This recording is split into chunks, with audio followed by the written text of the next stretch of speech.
Si paling perdana.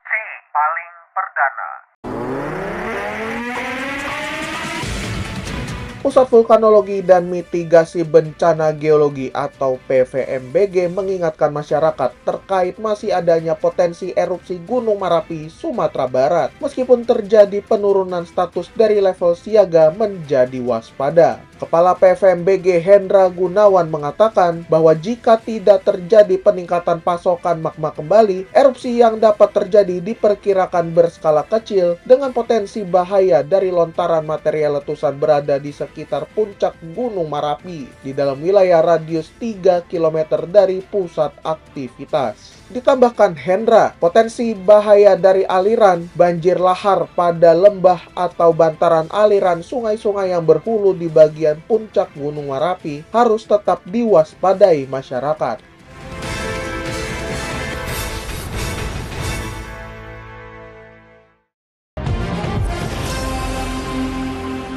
Selamat malam Indonesia.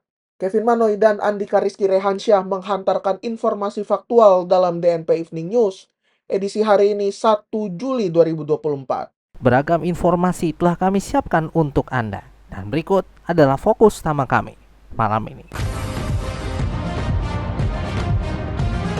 Menteri Pertahanan Prabowo Subianto menjalani operasi pemulihan cedera di kaki kirinya. Komisi Pemberantasan Korupsi atau KPK menyebut potensi kerugian negara dalam bantuan sosial presiden atau Banpres 2020 capai 250 miliar rupiah. Serta Menko Polhukam sebut pemerintah akan mengawasi penggunaan password di PDNS.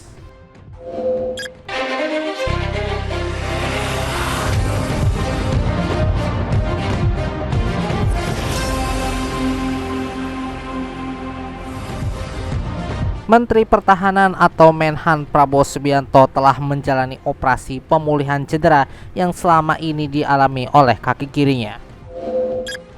Operasi tersebut dilakukan di Rumah Sakit Pusat Pertahanan Nasional atau RSPPN Jakarta pada minggu lalu. Dalam postingan akun Instagram @prabowo, ia membagikan momen ketika Presiden Joko Widodo yang menjenguknya di rumah sakit. Ia berterima kasih kepada Jokowi yang telah mendoakannya serta mendukung secara moral. Informasi selengkapnya dapat Anda akses melalui situs kami di news.tnpmedianetwork.com. Komisi Pemberantasan Korupsi atau KPK menyebut potensi kerugian negara dalam bantuan sosial Bansos Presiden atau Banpres 2020 mencapai 250 miliar rupiah. Sebagaimana yang dikatakan juru bicara KPK, Tessa Mahardika Sugiarto, perhitungan kerugian negara dalam perkara Bansos masih terus berlangsung. Tessa mengatakan dugaan kerugian tersebut timbul dari pengadaan Bansos Banpres tahap 3, 5, dan 6. Tessa juga membenarkan Bansos Presiden yang diduga dikorupsi merupakan bingkisan yang dibagi Presiden Joko Widodo ketika masa pandemi COVID-19. Perbuatan para pelaku mengorek keuntungan dengan cara mengurangi kualitas Bansos Presiden itu sangat mencederai semangat pemerintah. Oleh karena itu, KPK sangat mencermati perbuatan yang dilakukan tersangka dalam korupsi Bansos Presiden ini. Penyidik juga berkomitmen mengusut kasus ini sampai tuntas. Dalam perkara Bansos 2020 ini, KPK telah menetapkan satu orang tersangka, yaitu Ivo Wongkaren. Sebagian informasi kasus dugaan korupsi Bansos Presiden juga terungkap dalam dakwaan perkara distribusi bantuan sosial beras atau BSB di Kementerian Sosial yang menyeret Ivo Wongkaren. BSB ditujukan kepada 10 juta keluarga penerimaan manfaat atau KPM pada program Keluarga Harapan 2020 untuk mengurangi dampak pandemi COVID-19. Bantuan tersebut direncanakan dilaksanakan pada Agustus hingga Oktober 2020.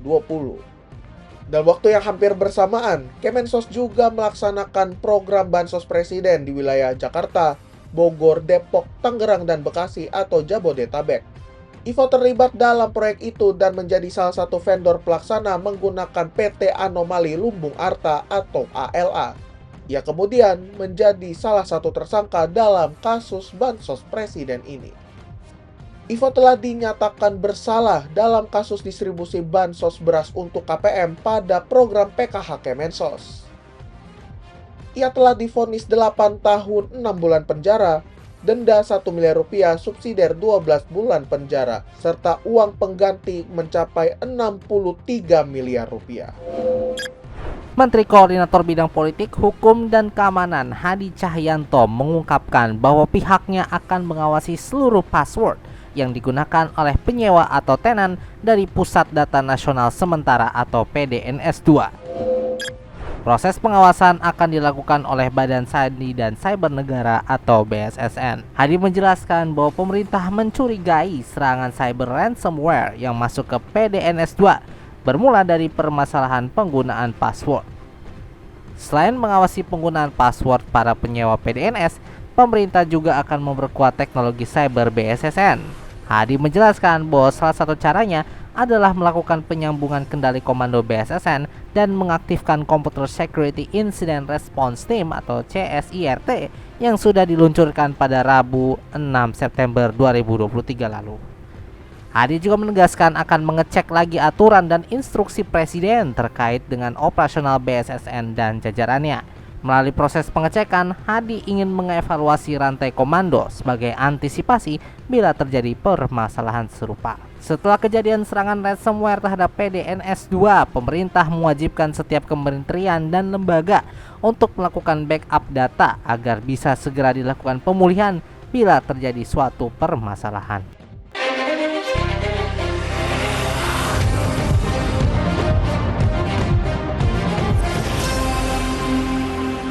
Terima kasih Anda masih mendengarkan DNP Evening News, produksi DNP Media Network.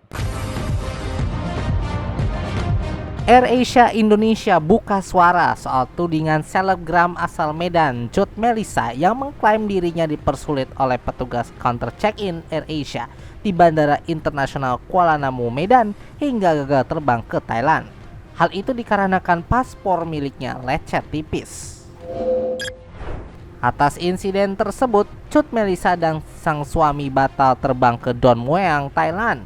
Akhirnya, ia harus membeli tiket baru untuk melanjutkan penerbangan ke luar negeri.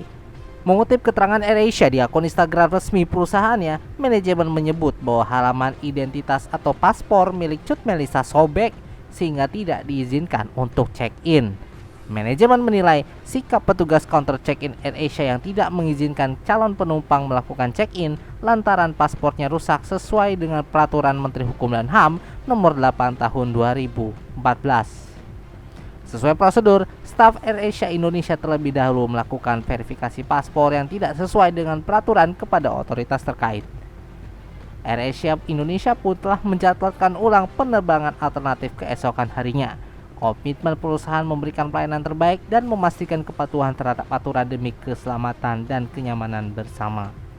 Sebelumnya terlihat Cut Melissa marah-marah di Bandara Kuala Namu, Medan lantaran batal terbang ke luar negeri dan viral di media sosial. Dalam sebuah video, Cut Melissa menyebut dirinya ketinggalan pesawat AirAsia karena petugas counter check-in memperlambat tiket penerbangannya.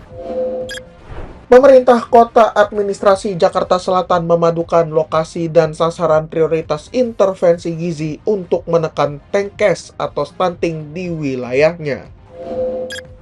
Sekretaris Kota Jakarta Selatan Ali Murtado mengatakan program itu bertajuk Aksi Konvergensi Perencanaan Kegiatan Percepatan Penurunan Stunting Kota Administrasi Jakarta Selatan atau Aksi 2 tahun 2024. Melalui aksi konvergensi stunting ini, Ali mengatakan akan dapat diketahui serta dilakukan evaluasi terhadap cakupan intervensi yang masih rendah.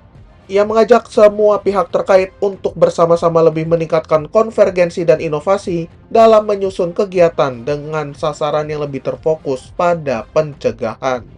Menurutnya, upaya pencegahan stunting membutuhkan keterpaduan penyelenggaraan intervensi gizi pada lokasi dan kelompok sasaran prioritas. Sementara itu, Kepala Suku Badan Perencanaan Pembangunan Kota Jakarta Selatan, Ahmad Sailani menyebutkan, Angka prevalensi stunting Kota Administrasi Jakarta Selatan 2023 mencapai 16,6%. Angka ini menunjukkan kenaikan dibandingkan 2022 yang mencapai 11,8%. Dengan demikian, dapat dinyatakan adanya ketidakefektifan dalam perencanaan kegiatan dalam rangka pencegahan stunting. Oleh karena itu, dibutuhkan upaya pencegahan stunting dengan keterpaduan penyelenggaraan intervensi gizi pada lokasi dan kelompok sasaran prioritas. Wali Kota Bamban Tarlak nonaktif alias Guo menghadapi risiko kehilangan kewarganegaraan dan harta bendanya di Filipina setelah pemeriksaan sidik jari menunjukkan bahwa sidik jarinya sama dengan sidik jari seorang warga negara Tiongkok bernama Guo Haping. Menurut juru bicara Komisi Anti Kejahatan Terorganisir Filipina atau PAOCC, temuan ini memiliki konsekuensi besar bagi Guo karena membuktikan bahwa dia bukan warga negara Filipina. Dalam wawancara, dia menyatakan bahwa tidak ada negara yang akan menerimanya karena Tiongkok tidak mengakui kewarganegaraan ganda. Guo pun dapat kehilangan kewarganegaranya dan tidak dapat menjadi bagian dari negara manapun. Terlebih lagi, sebagai orang asing, dia juga berisiko kehilangan semua propertinya di Filipina, termasuk kompleks Bofu yang diduga digunakan sebagai pusat operator permainan lepas pantai secara ilegal. Selain itu, dia juga dapat menghadapi tuntutan hukum atas pencurian identitas dan pencurian uang. Departemen Kehakiman Filipina menyatakan bahwa Guo tidak dapat dideportasi saat ini karena masih ada kasus kriminal yang sedang berjalan.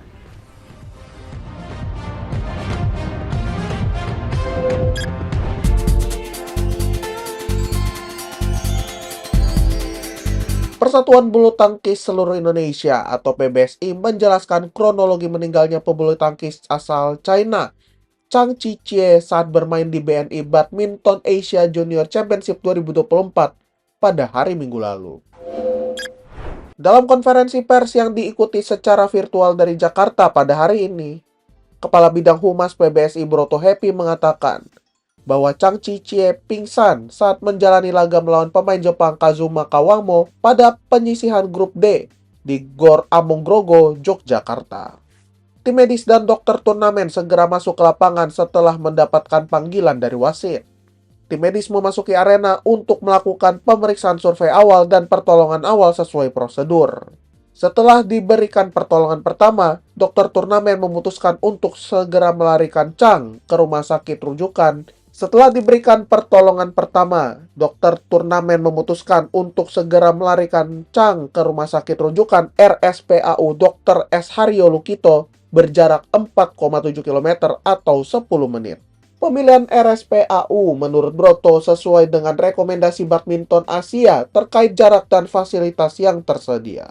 Korban mengalami penurunan kesadaran dengan pernafasan yang tidak ada kuat dan langsung dibawa ke RSPAU. Sesampainya di UGD RSPAU, Broto mengatakan bahwa korban dilakukan asesmen dan ditemukan tidak ada nadi dan nafas spontan, sehingga dilakukan prosedur pertolongan medis pertama yaitu pijat jantung luar. Prosedur pijat jantung luar beserta alat bantu napas dilakukan selama 3 jam. Korban tidak menunjukkan respon sirkulasi spontan dan mulai timbul tanda kematian sekunder. Pada kondisi tersebut, menurut Broto, ada permintaan ofisial dari China agar korban ditransfer ke RSUP Dr. Sarjito untuk kemudian dilakukan tata laksana lebih lanjut. Korban tiba di UGD RSUP Dr. Sarjito dalam kondisi tidak ada nafas, tidak ada nadi, serta tanda kematian sekunder. Di UGD RSUP Dr. Sarjito, korban tetap dilakukan resusitasi jantung dan paru selama 1,5 jam. Akan tetapi, tidak ada respon sirkulasi spontan sehingga tidak dapat dilakukan tata laksana penanganan lebih lanjut. Setelah dilakukan penjelasan kepada ofisial dari China, tindakan pijat jantung luar dihentikan pukul 23.20 waktu Indonesia Barat. Jenazah Cheng masih berada di RSUP Dr. Sarjito menunggu orang tuanya datang dari China. Broto juga menghimbau untuk memberikan waktu dan privasi kepada keluarga Chang dan tim China.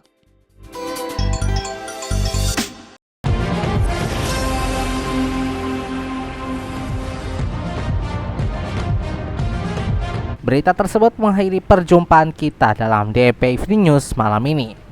Kritik dan saran bisa Anda sampaikan melalui surel kami di redaksi @dnpmedianetwork.com. Dengarkan DNP Evening News setiap Senin hingga Jumat dimanapun Anda mendengarkan podcast ini, dan juga saksikan di kanal YouTube DNP Media Network. Dan mulai hari ini sahabat DNP dapat mengakses beragam informasi yang faktual dan terkini melalui situs baru kami di news.dnpmedianetwork.com.